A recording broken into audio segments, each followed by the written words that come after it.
right. Well, for Revelation chapter 18 tonight, I want to read just the last verse here real quick because we're continuing to look at the destruction of Babylon. We covered that last week. Chapter 17 talked about that. But in chapter 18, we see even more detail on this. But look at this last verse. It says, "And in her," talking about Babylon, "was found the blood of the prophets and of the saints and of all that were slain upon the earth." And I want to start out with that verse because, I got quite a bit of feedback from the last message. I think a lot of people are disappointed I didn't go with Jerusalem. All right, and the thing is, I am not an enemy of anybody who thinks that Babylon is Jerusalem. I think there's plenty of reasons to think that, and I wanted to think that. All right, I personally like the idea of it being Jerusalem for a lot of reasons. One is just one more thing to just tick off the Zionists. It's just one more bad thing to say about Israel. One more reason to tell people not to support it, to support Israel. But at the same time, one thing, and I mentioned this last week, but I think a lot of people kind of missed the point, is that in the Bible, we don't always call people by their name based on their DNA, but it's by their works. And so everybody likes this last verse because the blood of the martyrs are on these people. Well, Matthew 23, and I had several things. I watched several more videos this week trying to connect Babylon with Jerusalem. I had some articles that were sent to me that I read, and Matthew 23 is one of their biggest verses. But Matthew 23, all right, remember it said to them, upon this generation is going to come all the blood. Well, the thing is, I personally believe that happened in 70 AD. In that generation, they suffered for the blood of the martyrs. So now here we have with Babylon that's coming in the future, they're guilty of the martyrs. Well, the thing is, if it's Jerusalem, because of what we see in Matthew 23, they already paid. Okay? And you say, but the thing is, it's not possible that a prophet perish. Well, not then. All right? There's some things, there's some prophecies once fulfilled, then they're fulfilled. They're done. Doesn't mean it have to be that way forever. But remember, God often calls people by their name, or calls their name based on their works. All right? Just like that is why we are Israel. All right? And you know what? I just need to say this. I just need to get this off my chest. All right? To just all these Zionists. Now listen, I'm 100% for people who want to try to debunk what I teach if they have a different position. All right? We all have the right to do that. But represent it accurately. All right? And I want to say something right now, and this is for the critics out there. All right? This is for the liars like Sam Gipp, the Bill Buy My Book Grady's. All right, this is for them, and this is even for some of the good guys out there that are against us. Guys that I like, the Charles Hiltebiddles and people like that I have a lot of respect for, but I disagree with, all right? And I want to say this just for them, okay? The church did not replace Israel. The church did not replace Israel, okay? I don't claim that the church replaced Israel. Here's what I claim. I claim the New Testament replaced the Old Testament. And I'm going to be preaching a sermon on this pretty soon. The New Testament replaced the Old Testament. Therefore, we call ourselves Israel today because of the fact that Israel is not a physical people anymore. It is a spiritual people. We are of Israel because we are of our father Abraham by faith.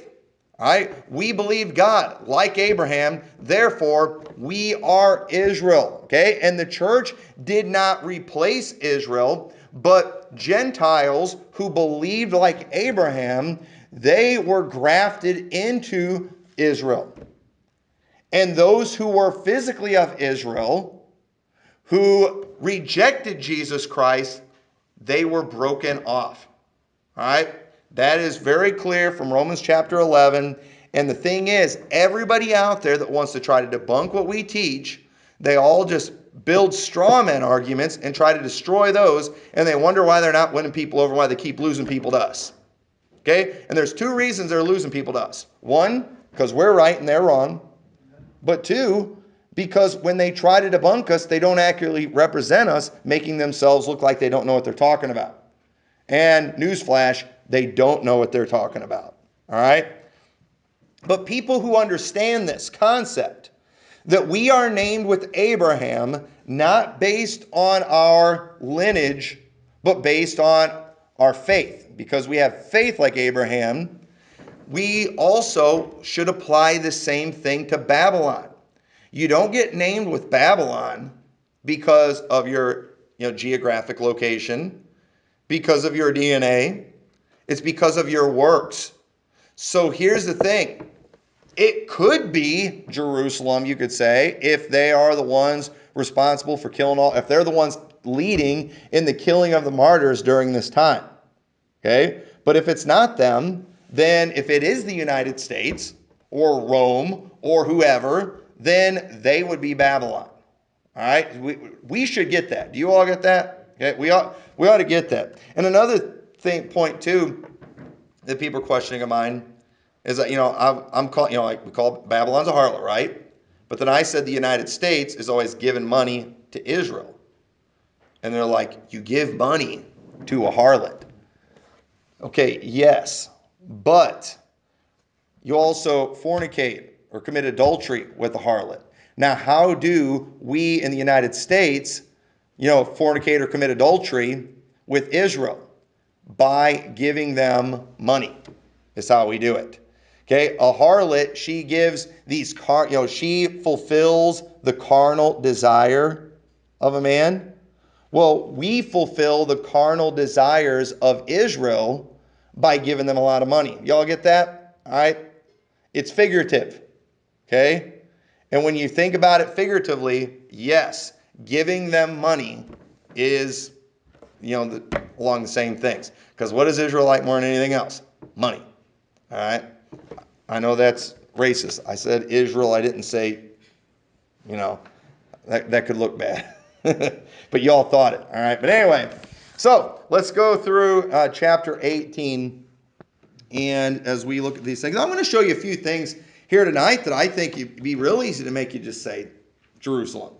All right? But once again, I think I definitely can't claim that position. But chapter 18, though, continues covering the destruction.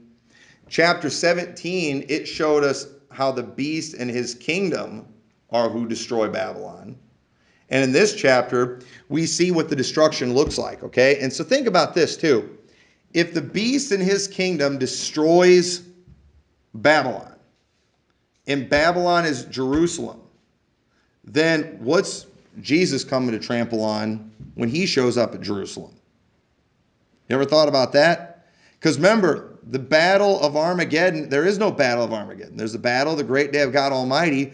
That happens in Jerusalem, okay? Or right outside Jerusalem is where that takes place. So that's another reason, too. I just can't bring myself to call it Jerusalem because it seems very clear in chapter 18, we're talking about a geographic location here.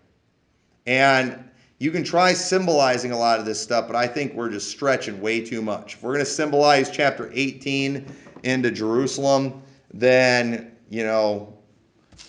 that should free us up to, allegorize a bunch of the other stuff in Revelation that we probably don't want to do without completely messing up everybody's theology.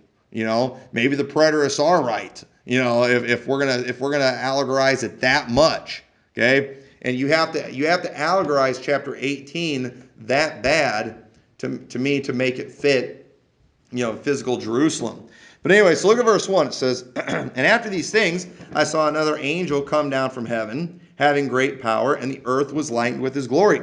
And he cried mightily with a strong voice, saying, Babylon the great is fallen, and has become the habitation of devils, and the hold of every foul spirit, and the cage of every unclean and hateful bird. So this is showing how it's an utter destruction of Babylon. It's showing how all the people are going to be dead, and only devils, all right, they're just spirits. They will be there, and the hold of every foul spirit, and the cage of every unclean and hateful bird. Why are they going to be there? Well, after the smoke kind of settles, after Babylon is burned with fire, guess what? the birds are going to come and they're going to be eating the flesh of what's left over. Why? Because everybody's dead.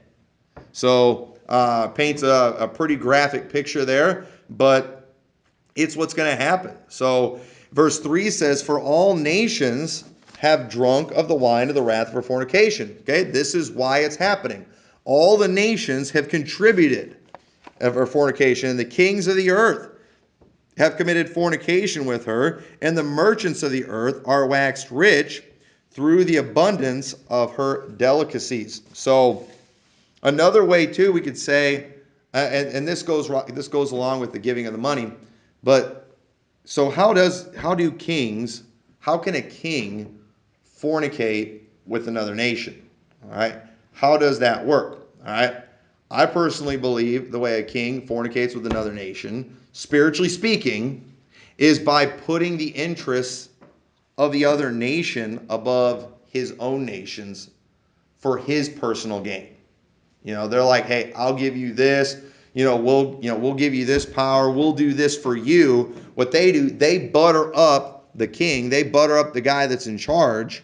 And then he ends up giving this other country what he wants against against the interests of his own nation. And we're supposed to have laws about that in the United States when it comes to certain things. They don't want personal gain. A president is not supposed to use some kind of personal gain to make a deal with some other country. It would be really bad if Trump went over to Russia and told them, like, listen, when I get out of office, I promise not to bomb you guys. And I promise we'll be at peace all these 8 years, but you got to buy all my stuff once I'm done being president. If they found out he did that, he'd get thrown out of office real fast. Okay? That would be committing fornication with another kingdom, putting his own interests above the nation that he's supposed to be serving. Okay? Just like a husband, he is supposed to only have a physical relationship with his wife, not some harlot out there. A president or a king is supposed to be taking care of his own country, putting his country's needs first, not some other countries. And I say all that to say, who does our country, and this is another thing you could say, you could turn it towards Jerusalem. That's why I'm not against people that think that way. Because what country do we seem to care more about than our own country?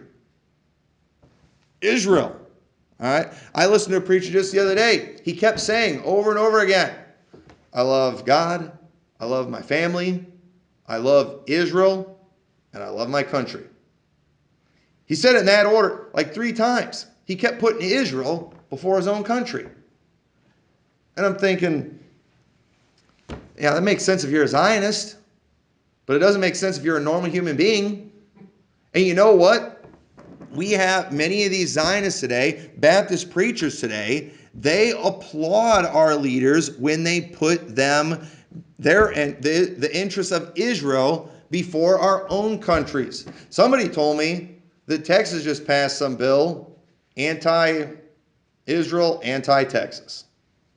Our country passed something against boycotting Israel. Why are we doing that thing? Because Israel is a wicked nation that is committing atrocity after atrocity. And you know what? It's being exposed. People are seeing it. People are finding out. And unfortunately, the news media, the mainstream news media, is keeping all this stuff quiet. But you know what? If it ever hits the mainstream, there's going to be so much outcry against Israel, and rightfully so, for their wickedness. And you know what they're going to do? They're going to start doing like they do to other countries. When we don't like what other countries do, what do? We'll put sanctions against them. We'll stop doing business with those other countries. Well, our country has already preemptively made a law saying that we can't do that with Israel. Why? Is it because they're going to do something? Well, probably, but I think it's because they're already doing something. And you know what? It's getting out there.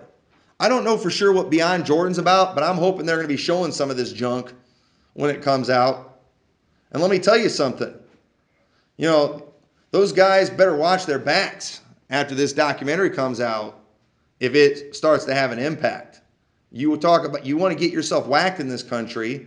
You make a difference speaking out against Israel and affecting public policy that way, you're gonna be dead for sure. If you hear any of those guys committed suicide in the next few months, don't believe it. All right, it was murder. Who did it? The Jews. I guarantee it. All right, and we'll be next. Because I ain't gonna sit there. Listen, if I find out Pastor Anderson's body was hacked up with a bunch of pieces and they say it's suicide, I'm not keeping quiet about that. All right, I'm not keeping quiet about that. But anyway, our country said it's wicked. I see why people do that with Israel. But here's the thing with Israel, though. Another thing too points it back to the United States.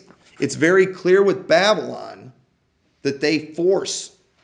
Okay, this is like a forced thing. They're always forcing these other nations to participate. The United States is the one that does that. The United States forces people. And the United States, it forces other countries to be friends with Israel. Why is that? Now, I don't think it's because they're the whore. I think it's because they are going to be the kingdom of the Antichrist. I think Jerusalem is the kingdom of the Antichrist, the seat of the Antichrist. But I think, and that's just my opinion. Okay? But I'm just showing how, so trying to be consistent with everything, with all that's out there. I think the best guess of the United States, and I think that, Jerusalem is just a bad guess. I mean, I see where people are thinking that, but I think it's they're interpreting the Bible inconsistently when they apply it that way. So, all nations are involved, mentions. All the nations have been involved with Babylon. They've partnered in her wickedness. And so it's premature too, though, to apply any of this stuff here to what's going on right now in the present, because I personally think what this is really talking about is what we mentioned last week in Daniel 9:27. It says he will confirm a covenant with many for 1 week. Okay? The Antichrist is going to be making deals. The Antichrist is going to be the one pushing things. All right? The real fornication that this is talking about, it's going to be going on during the Antichrist time. Okay? But at the same time, if we want to get an idea of who's going to be doing this junk, when the final 7 years begins, I think a good thing to do would be to see who's doing this same kind of junk right now. And that's what I think we ought to do. And so when you see who's doing this kind of junk right now, it does point to the United States. But like I said, it could be something completely different. Who knows? I mean, our country's so full of pride. I mean, God could just destroy us like we never existed, and it wouldn't mess up one thing in Bible prophecy.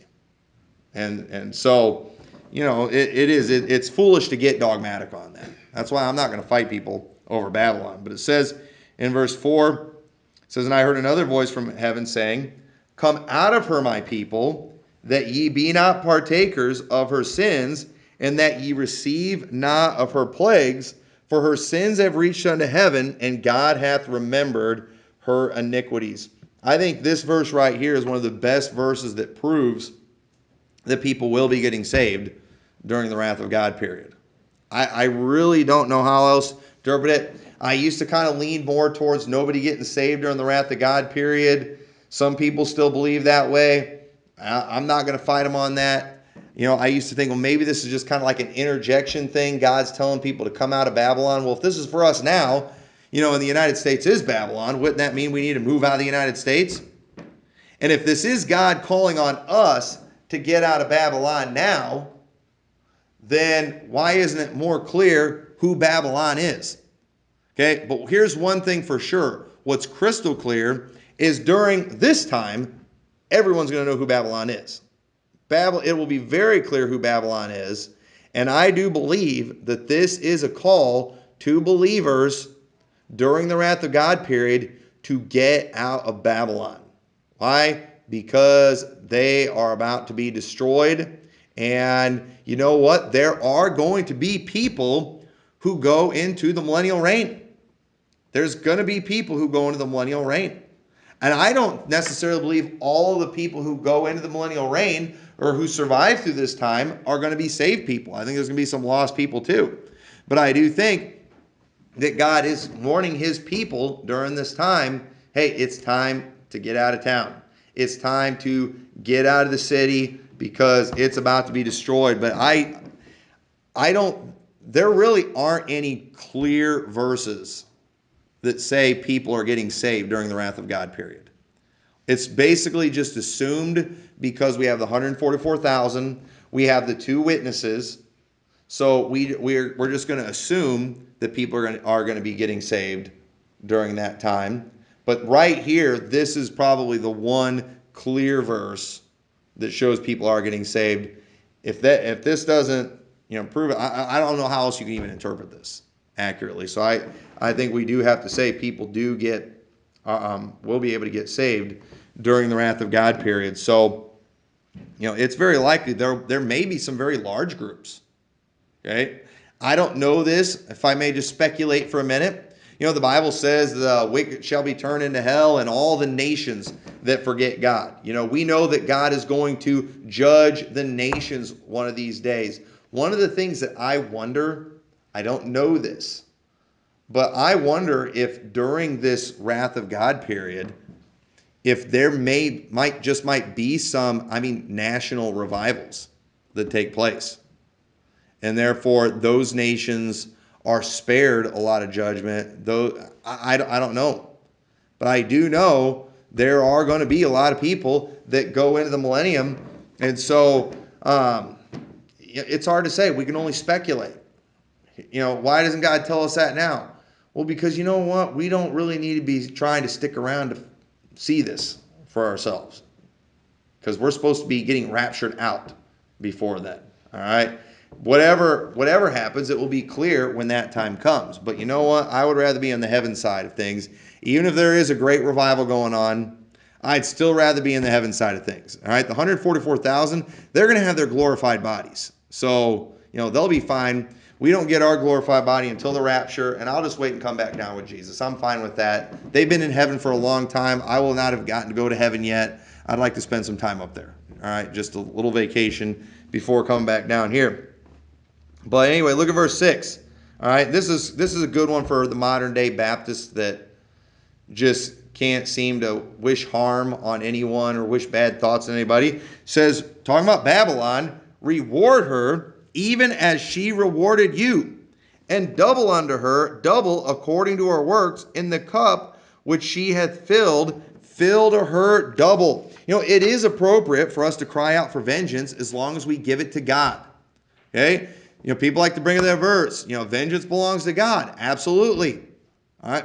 And it's okay for us to pray that God gets vengeance. It's just we're not supposed to do it. Why? Because we tend to go overboard. We tend to be unjust and not unfair. We might get the wrong person. We don't need to go executing judgment on people. We don't need to go carrying out vengeance on people. But you know what? It's okay for us to pray for God too.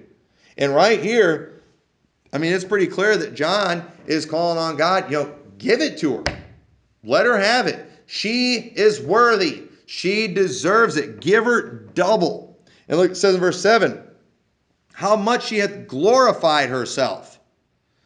Singing proud to be an American and things like that. I don't know. But it says, and lived deliciously, so much torment and sorrow give her, for she saith in her heart, I sit a queen and am no widow, and shall see no sorrow. Therefore shall her plagues come in one day, death and mourning and famine, and she shall be utterly burned with fire, for strong is the Lord God who judgeth her. So Babylon clearly deserves everything that's coming their way. There's no doubt about that. Verse 9 says, and the kings of the earth who have committed fornication and lived deliciously with her shall bewail her and lament for her when they shall see the smoke of her burning. And so notice it. Go back to chapter 17 real quick. Let's look at a couple verses here.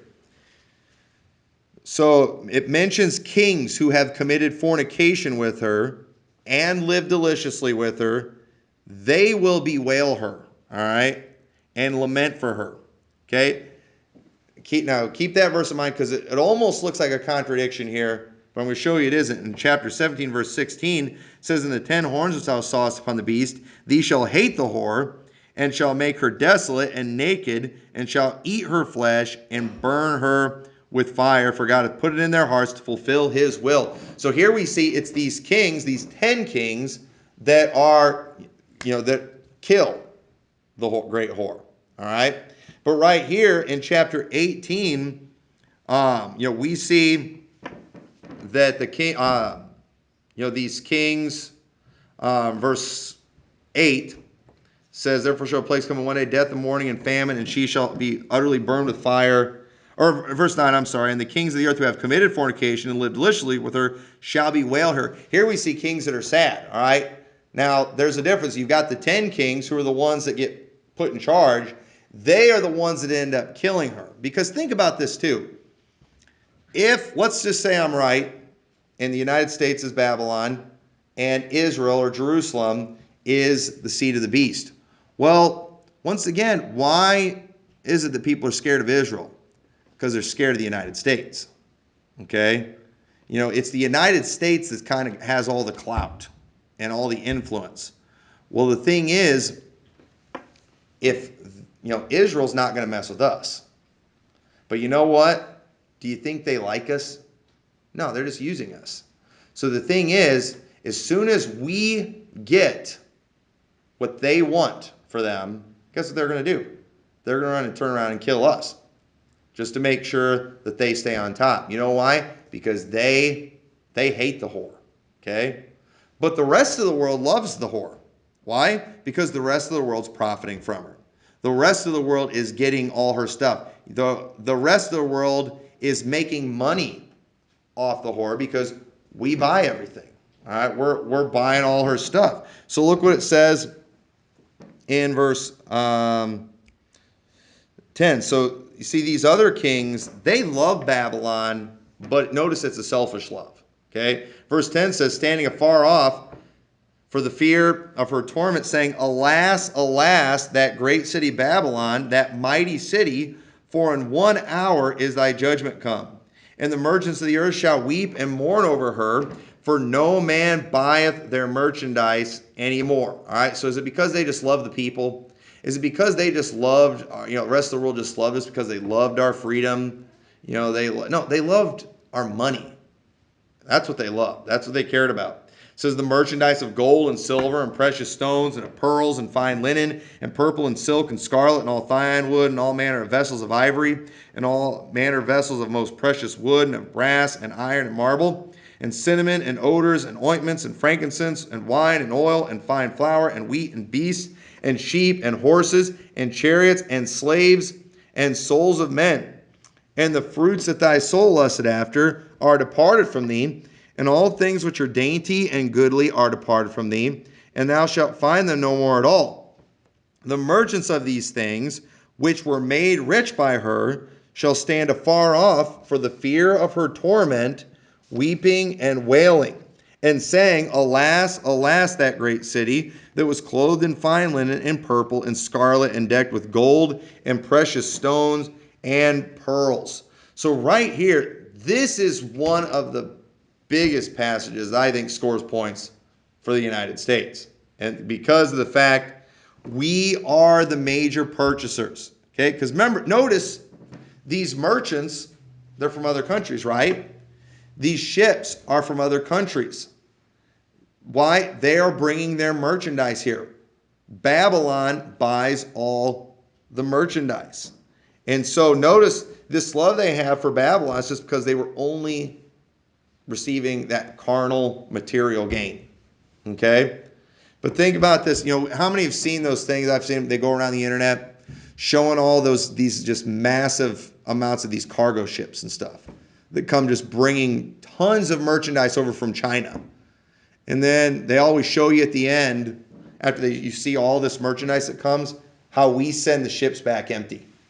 All right. Anybody ever seen those before? That was like a big email that was going around a while back. You're supposed to share with 10 people and stuff like that.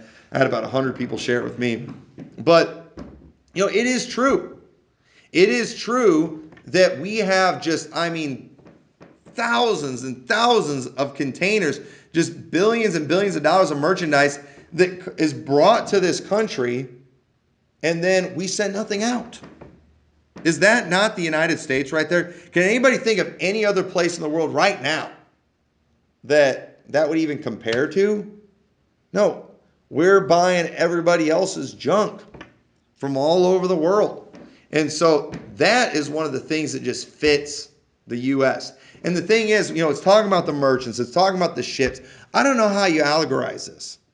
It seems pretty literal to me. And so, like I said, that's what I think. You got to go by point. It's like a point system, all right? And it's not a shutout, all right? Babylon versus Rome versus Jerusalem. Okay, Babylon's not necessarily shutting out the other two, but they're beating them pretty bad in the scoring system that I came up with. But anyway, verse 17 says, "For in 1 hour so great riches is come to naught, and every shipmaster and all the company of ships and sailors and as many as trade by sea stood afar off." All right, now, what do you think? All right, so Babylon's going to be burned with fire, and it's going to be destroyed in 1 hour. How do you destroy a great city by fire in just 1 hour? Nukes. All right, it's got to be nukes. All right, and it's clear too that this isn't a judgment from God. This isn't God doing it. It's not fire and brimstone from heaven. No, it's those 10 kings that do it. It's the kingdom of the beast that destroys Babylon. And what do you think they'd use? All right, if it's not nukes, then it's just going to be something even more hardcore that they invent in the next years. So, I think there's no doubt Babylon's getting nuked. All right, big time. And that's another reason too, just Jesus is going to rule from Mount Zion. Now, could he heal that area, after he comes back? Sure he could. But the thing is, I believe it's some of the Old Testament passages, Babylon's not going to be inhabited again. So that's one of the big, that's like negative points right there for Jerusalem. That like takes away some of the points I got. So in my scoring system. But anyway, so verse 19 says, and they cast dust on their heads and cried, weeping and wailing, saying, Alas, alas, that great city, wherein were made rich all that had ships in the sea by reason of her costliness. For in 1 hour she is made desolate. Rejoice over her, thou heaven, and ye holy apostles and prophets, for God hath avenged you on her. So once again, it's okay to rejoice when evil is defeated. We can be happy about that. When evil is defeated. The Bible says, love your enemies. Yes, I should love my own personal enemy. Okay? But you know what? If there's somebody out there, they're killing Christians, they're destroying lives, destroying the souls of people. If I want to rejoice when they're gone and when they fall, I'm going to do that. And there's nothing wrong with that. It's appropriate. They do it all the time in the Bible. And we're going to be rejoicing in heaven when Babylon gets destroyed because they're worthy. So verse 21. And a mighty angel took up a stone and a great millstone and cast it into the sea, saying, Thus with violence shall that great city Babylon be thrown down and shall be found no more at all. And the voice of harpers and musicians and of pipers and trumpeters shall be heard no more at all in thee, and no craftsman of whatsoever craft he be shall be found any more in thee. And the sound of a millstone shall be heard no more at all in thee. And so, or the light of the candle shall shine no more at all in thee, and the voice of the bridegroom and of the bride shall be heard no more at all in thee. For thy merchants were the great men of the earth, for by thy sorceries were all nations deceived. And in her was found the blood of prophets and of saints and of all that were slain upon the earth. So right there, that's that big verse again. But can I just speculate again here too, or just throw in some conspiracy theories? All right, I don't. This is not a position. This is just what comes in my head. All right, this just comes in my head whenever I read this passage. But it says, "For by thy sorceries were all nations deceived." All right, sorceries. Okay, drugs. How do we deceive the nations with drugs? Well, maybe through the pharmaceutical industry, maybe chemtrails. I don't know. I don't know. There's all kinds of ways. I mean, folks, everybody's on drugs today. Okay? And the United States isn't the only place with that problem. Any country that has any kind of money, the people are just up to their eyeballs in drugs. So, and who's making the money on that? United States is making money there. That's the kind of stuff that we ship over to other countries. Drugs. All right? No, drugs all coming from Mexico. That's why I need to build the wall, right? No, those are the illegal drugs that are, they're coming from Mexico.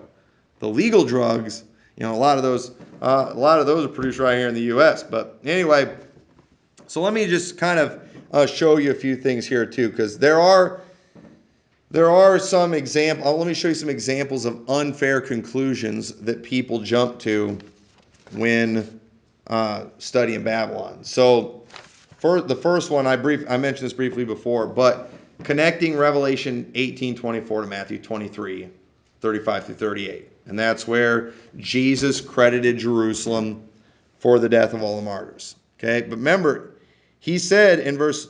Let's go ahead and read there. Matthew 23 says, verse 35, that upon you may come all the righteous blood shed upon the earth, from the blood of righteous Abel unto the blood of Zacharias, the son of Barachias, whom you slew between the temple and the altar. Verily I say unto you, all these things shall come upon this generation. I believe that happened in that generation in 70 A.D., just 40 years later. 40 years is a generation. Okay? And look what it says here. O Jerusalem, Jerusalem, thou that killest the prophets and stonest them which are sent unto thee, how often I have gathered thy children together, even as a hen gathereth her chickens under her wings, and ye would not. Behold, your house is left unto you desolate. I think it's interesting, too, how first Jesus referred to the house of God as, behold, my house shall be called a house of prayer.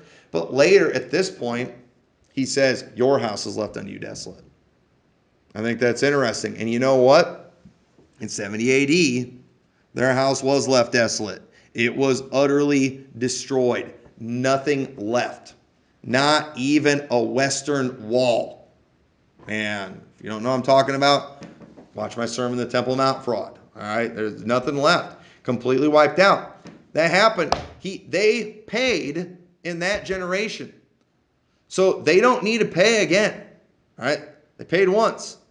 They got it done. But there are going to be new martyrs. Okay, there has been new martyrs. Who's responsible for the martyrs?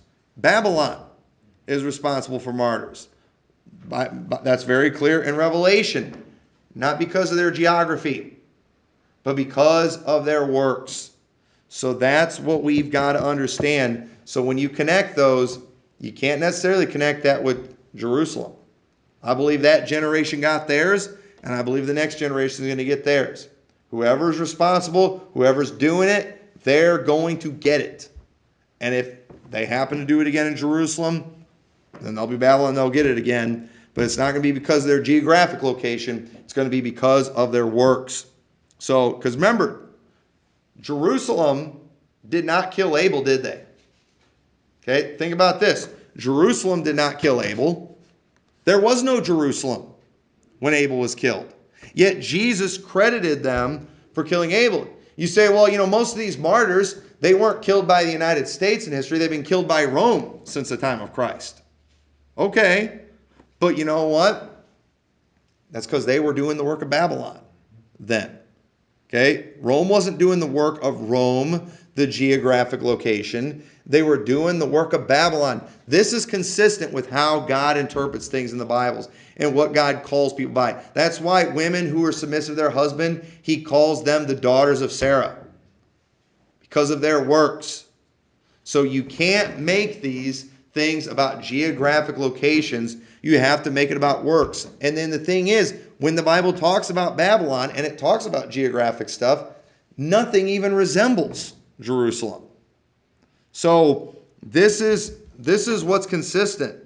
So, the Jerusalem got credited for the blood of Abel because they were the leading contributor of martyrs during that time. Yes, Rome has killed, millions. But they have not paid for it yet. Whoever pays for it is going to be the one leading when judgment comes. And if that's the United States, then it will be our country. So there's no one credit or no one country that you could credit for killing martyrs today, but the leading country or city in that time will be the city that pays just like Jerusalem did. All right. So another conclusion people jump to also is making Babylon a spiritual place instead of a physical place. And so the problem with that is it makes chapter 18 become just completely symbolic. If this chapter is going to be completely symbolic, then you know what? Why can't we make 1 through 17? Let's make it so symbolic that preterism makes sense, or the pre-trib rapture makes sense, or whatever. Maybe the Ruckmanites have something with some of their crazy things. If we're just not going to take the Bible literally anymore and just allegorize it however we want, that's wrong. Spiritualizing Babylon, that's the main argument people use to prove Rome. Okay, Rome. That spiritualizing Babylon is usually why people go with Rome. And I can see why they would do that. And so another thing too, or just a question that comes up. So when it comes to Babylon, it calls her a city. So when we talk about it being the United States, do we think the entire country is going to get burnt with fire or nuked? Or is it just going to be a city? If it's a city, which city? New York? I hope. How does that work? Well, think about this. The Bible refers to Babylon as a great city, right? It's a great city. It's a very large city. Well, understand too, when it comes to a city, all right, what is a city? It's really one, commonwealth of people that are all under the same laws, you could say, and same jurisdiction. And have you noticed how in our country we're all becoming just one in laws? Listen, one thing that we're seeing happen in a lot of places in a lot of states, and one of the reasons they're just making the laws that they do that affect the entire country instead of letting states just do what they want to do, is because the states that are doing the most wickedness, guess what everybody does? They end up fleeing those states and going to other states. And then those states or those areas, they crash and burn. Okay, like for example, suburbs. The suburbs are considered racist, right? Because why? All the white people, they moved out of the cities to get away from the black people, right? Well, actually, no. The reason the white people moved out of the cities is because the cities were getting so corrupted. They were getting so carried away with the high taxes and all the corruption and everything. Everybody was like, you know what? We can't afford to live here anymore. It's too bad. So they moved out there. So what are they always trying to do? They're always trying to make laws so you can't escape. And one of the things we're going to start seeing when they start doing, if one state passes mandatory vaccinations or one state bans homeschooling or something like that, all the good people are going to leave those states. And then what's going to happen? They're going to crash and burn. So you know what we're seeing happen in our country more and more is that individual cities, individual counties, and even individual states have no say anymore. We're pretty much getting to a point where we all just have one law. We're all just one people. And therefore, why even have states anymore? Except just to explain where we are geographically. We are almost there. We are pretty much there. We are just one city. And back in the Bible days, different cities had different cultures, different laws, different ways of life. Even though geographically they could be very close to each other. And so they were referred to a city because it was really a manner of people, not just a geographic location. Y'all get what I'm saying on that? Do we have that in the United States anymore? No, we do not. That is going away, and that is a very bad thing. And to think that a country as large as ours, over 300 million people in this country, and we let 9 judges often decide things that affect the entire country. That is not the way things should be. That is not right. But you know what it does show? It shows that we are all really just one city. And Washington, D.C., I hope if it is just one city, I hope it's them. I hope it's them, and I hope all the politicians are home when it happens. But anyway, so one thing that we need to learn about Babylon is that God hates her. And what she stands for, he hates her works. And so even if the United States is not Babylon yet, we should stand against her doing the works of Babylon. We should be against her doing anything that resembles Babylon.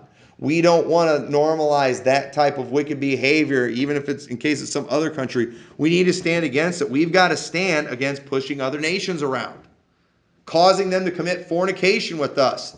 We got to stop that. It's bad enough that our country is as wicked as it is.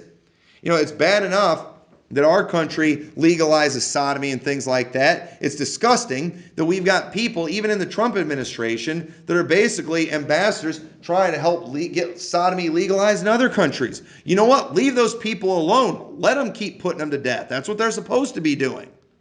Don't go over there trying to make them do it, saying we're not going to deal with you if you don't give them the same rights as you do everybody else. You know how wicked that is? Our country is doing that right now. With a Republican president, our country is doing that. That is wicked. Leave them alone. Let them keep throwing them from buildings or throwing them in prison. Whatever they're doing to them, leave them alone. Let it go. We're killing our own babies in this country, and we're going to worry about Muslims throwing homos off a building? That's ridiculous. Well, we're killing babies in the womb, and you got Republican Fox News Baptists that just support that kind of junk. Wicked as all get out, and it's just stupid. But we for sure need to stand against persecuting God's people in any way. We got to support, we got to respect religious rights of people, and people they throw them out the window. They don't care. We've got to stand against making covenants with the wicked. Okay, don't you go clapping your hands when you see these guys making all these deals and shaking hands and hugging all these leaders from other countries. Don't go sharing that junk on Facebook like, oh, what a wonderful thing. Look at all these people from different countries that are different cultures all shaking hands together and signing treaties that, we're all going to be nice to homos now. No, we have no idea. Listen, if any Muslim country that would pass a law that, legalizes homosexuality, there was a great deal of, just pushing behind the scenes. A great deal of threatening going on. That culture doesn't respect that one bit. There was a great deal of fornication going on behind the scenes to make that pass. We should not be okay with that. We should be ashamed of that. And you know what? I am ashamed of it. And I'm going to speak against that kind of stuff. I don't care who it makes mad. I don't care who it makes mad. And you know what? These Fox News Baptists, these Republican, they can go jump in a lake. That's all I've got to say about that. And so I hope you got something from this, and I hope you hate Babylon. I hope you hate it with all your heart, and I'm looking forward to when it's destroyed, especially since I know I won't be here for that. I can say like a preacher, well, amen, we ain't going to be here for that. I'll be gone. Yeah, by the time Babylon's destroyed, we'll be gone. We can go for full Earl Hughes singing I'll Be Gone. You all can run around the auditorium like the guy and jump in the baptistry and all that kind of stuff when talking about the destruction of Babylon. But anyway, let's go ahead and be dismissed the word of prayer. So, dear Lord, we thank you so much for your word. And Lord, I pray you'll help us to learn from these things. Lord, help us.